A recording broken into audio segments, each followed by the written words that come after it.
qu'en réalité, il y a un axe entre l'Algérie et la Russie qui se met comme un axe de fer. Et comment, dans cet axe-là, il y a le Mali qui va se mettre dans cet axe. Comment cet axe-là pourra pratiquement gérer le G5 Sahel et ce même G5 Sahel qui a déjà des revendications auprès des populations Burkina Faso, Niger, pour réclamer le départ de la France. Cette équation n'est-elle pas très complexe pour le Mali? Non, l'équation n'est pas complexe parce que les Maliens ont parfaitement Merci. compris les enjeux qui sont en place actuellement, enfin les rapports géopolitiques, géostratégiques, géoéconomiques, parce que l'économie n'est jamais absente de ce genre de calcul. La réalité, c'est que l'Algérie, qui a changé de direction politique, a changé d'orientation aussi politique. Ils sont beaucoup plus inscrits sur la question africaine. Ils ont décidé de rejouer leur rôle normal qu'ils avaient à l'époque, qui était porteur de drapeaux de ce qu'on appelait à l'époque donc le mouvement tiers-mondiste de Bandung, cette fameuse troisième voie. Et l'Algérie a décidé de reprendre ses liens avec historique, enfin de développer de façon beaucoup plus accrue son lien historique et son alliance stratégique avec la Russie, et de déloger littéralement, on peut le dire, la France de sa partie sud algérienne. Alors quand je parle de la partie sud, on parle évidemment du Niger, on parle évidemment du Mali, de la région du Sahel, et ce fameux G5 Sahel, qui est effectivement, si bien l'appelé G6, c'est un instrument dissimulé de la France qui dirige les États. Alors les Maliens ont un intérêt, et ils ont compris effectivement, à rompre avec ce discours de soumission que malheureusement la plupart des dirigeants qui le précédaient nous opposaient. La France va évidemment de son côté être très énervée, puisque les dirigeants ne sont pas d'accord avec elle, parler de dictature, de coup d'État militaire. Alors, c'est les coups d'État qui l'arrangent en fonction des pays, évidemment. Quand c'est un coup d'État militaire en Égypte, il n'y a aucun problème. Le dictateur est parfaitement reçu comme président, puisque c'est un allié. Mais quand c'est un coup d'État militaire qui est fait par des nationalistes dans un pays qui était sous leur coupe, qui était littéralement dominé par la France, eh bien là, on parle de coup de force, on parle de démocratie en danger, de droits de l'homme et tout le baratin. Mais dans les faits, ce qui se passe, c'est que les Maliens ont bien fait de réagir et de revoir leur politique. Et c'est tout à l'heure, ça a été rappelé, effectivement, très intelligemment.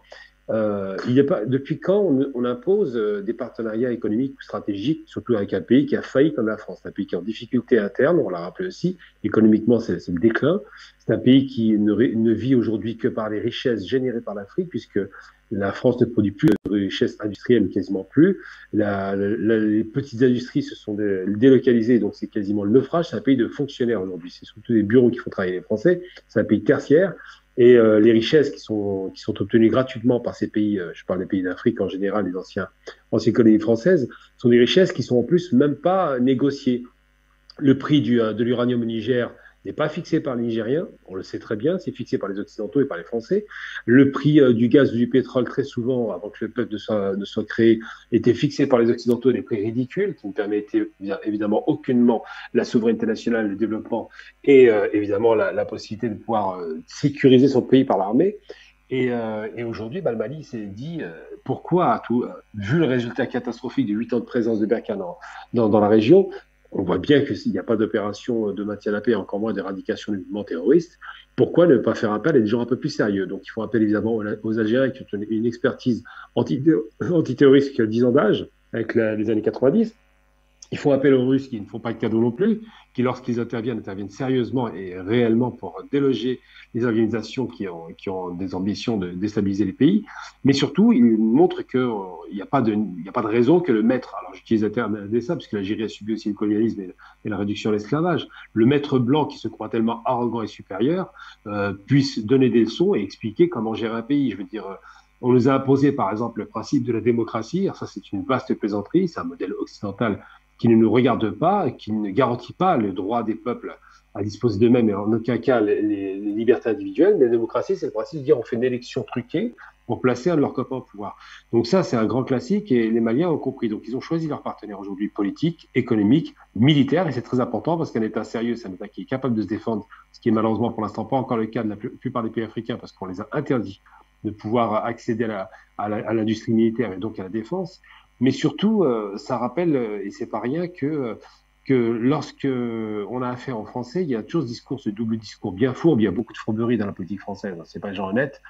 Ils n'ont pas de parole. C'est des gens qui ont besoin de signer des documents écrits tellement ils se savent ils n'ont pas d'honneur. C'est pas le sens de l'honneur est une valeur qui a disparu totalement de l'Occident. Donc, lorsqu'ils voient qu'un pays africain relève la tête et leur regarde en face pour leur dire, nous choisissons nos partenaires, nous n'acceptons plus cette plaisanterie qui consiste à faire croire que vous venez nous aider comme si on était des enfants, ces fameux grands enfants africains, eh bien là, ça les irrite au plus haut point. Donc, le redéploiement de l'Algérie, qui, vous avez pu le constater, est très rentre-dedans vis-à-vis de la France. Ils font plus de cadeaux maintenant, il n'y a plus de concessions. Le redéploiement des alliés français et Israël dans la région, par exemple, parce qu'on pourra en parler aussi, qui commence à poser problème.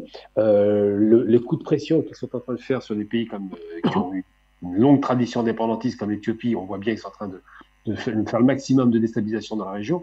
Toutes ces régions-là sont déstabilisées parce qu'ils ont assassiné Kadhafi, effectivement, et qu'ils voudraient assassiner ce qu'on appelle l'idéal panafricain qui consisterait à faire une nation unique.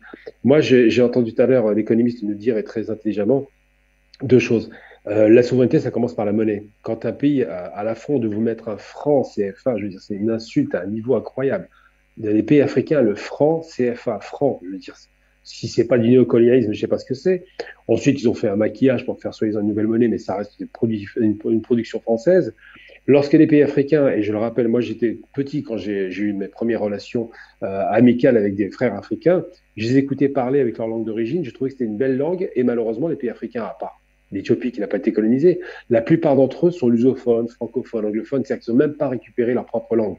Ce qui est non seulement honteux, mais en plus qui ne se justifie pas sur le plan historique. Alors j'ai entendu une fois que la langue posait problème parce que comme le Cameroun, par exemple, vous allez bamileke tout un tas d'ethnies et qu'il n'y a pas une langue dominante, certainement. Enfin, si on parle de démocratie et de système intégré, on peut faire une langue nationale en prenant des composants de la langue et surtout en s'écartant de la langue du colon. La langue du colon doit arriver en seconde position. Et bien ça n'a pas été créé. Donc tout à l'heure, l'intervenant disait très intelligemment qu'il y a eu un génocide culturel. Les Algériens ont parlé aussi du temps de Bouteflika. Oui, on a détruit la culture africaine intentionnellement pour faire croire que c'est un peuple qui n'avait pas d'histoire. Alors rappelons quand même que c'est quand même les peuples les plus anciens de la planète. Hein. Et la deuxième chose, on a détruit leur économie en imposant une monnaie de singe qui ne sert absolument à rien, une monnaie fabriquée par l'Occident, par la France, dans le but de dire aux Africains, le prix de la monnaie, c'est nous qui le fixons, le prix des matières premières, c'est nous qui le fixons, et l'industrie, vous ne l'aurez pas parce qu'il est hors de question que vous développiez et que vous ayez d'autres partenaires que nous qui vous vendons de la ferraille fabriquée chez nous. Donc oui, les Maliens ont habilement joué leur carte, ils jouent la carte des rapports de force, et c'est bien qu'ils fassent appel aux Russes, parce que les Russes leur garantiront au moins un soutien logistique et de conseils pour former enfin sérieusement l'élite militaire. Et puis surtout, les Maliens ont compris qu'il fallait que la France parte, parce que la France, qui est en perte de vitesse, continue à s'accrocher comme une sorte de sangsue à l'Afrique, parce qu'elle est incapable de produire maintenant par elle-même ses propres richesses. Et je veux comparer, juste pour conclure mon propos, en termes économiques, évidemment, vous comparez deux pays comparables, donc en Europe, la France et l'Allemagne. L'Allemagne, qui est un pays calamiteux, d'ailleurs, je rappelle aussi un truc, c'est que la France se balade en Afrique de l'Ouest comme si elle prenait le métro. Je veux dire, on passe d'un pays à l'autre, il n'y a pas d'autorité pour les stopper, c'est extraordinaire. La dernière fois qu'un pays a pu faire ça, c'était l'Allemagne nazie qui se baladait d'un pays à l'autre en Europe. Je rappelle quand même que c'est quand même assez extraordinaire. Et donc, je compare la France à l'Allemagne, pourquoi? Parce que l'Allemagne n'a pas de colonie. Après la conférence de Berlin, ils ont eu un petit peu de colonie, puis après, on leur a tout retiré en 18, après le traité de Versailles plutôt. Et les Allemands ont décidé de se développer en utilisant leur zone d'expression naturelle, mais par des relations saines, des relations de co-développement sur les pays de l'Est, la Pologne, la Bulgarie, l'Ukraine, enfin tous les pays qui étaient limitrophes de l'Allemagne ou qui étaient dans la zone d'influence allemande. Ça a fait de l'Allemagne une superpuissance avec une balance commerciale extérieure extrêmement forte et surtout avec un pays très industrialisé qui travaille avec ses propres richesses. Alors que la France, qui évidemment a perdu ses industries, n'a pas voulu faire un travail de co-développement et de travail de partenariat d'égal à égal, gagnant-gagnant, non pas du tout. Ils ont continué la mauvaise habitude de voler, de piller littéralement, de se servir comme si c'était chez eux, dans le grenier africain pour tenir. Conséquence de quoi? Eh bien, l'Allemagne maintenant est autonome économiquement et très solide, c'est la plus grande puissance européenne. Quant à la France, elle est en déclin total, ils sont même plus capables de fabriquer un masque, c'est vous dire.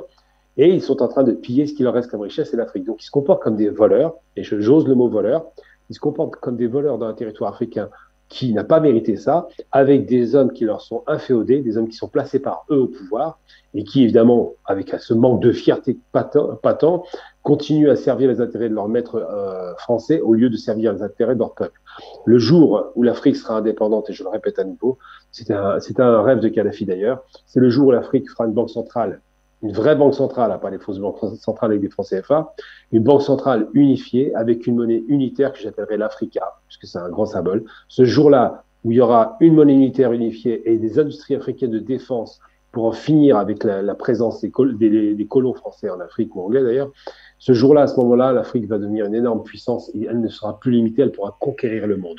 Mais aujourd'hui, malheureusement, parce qu'il y a beaucoup de présidents qui sont des soumis, qui sont de véritables pantins de l'Occident, eh bien, les peuples qui ont compris qu'ils étaient manipulés par ces hommes-là ont décidé de prendre la parole dans la rue, de manifester, de stopper les convois militaires qui n'ont rien à faire là-bas, ont décidé de dire stop, on arrête cette plaisanterie, maintenant on récupère notre souveraineté. Au moins avec les Russes, si on leur dit de partir, ils partent. Quand un Français vient, c'est difficile de le loger et on le sait parfaitement.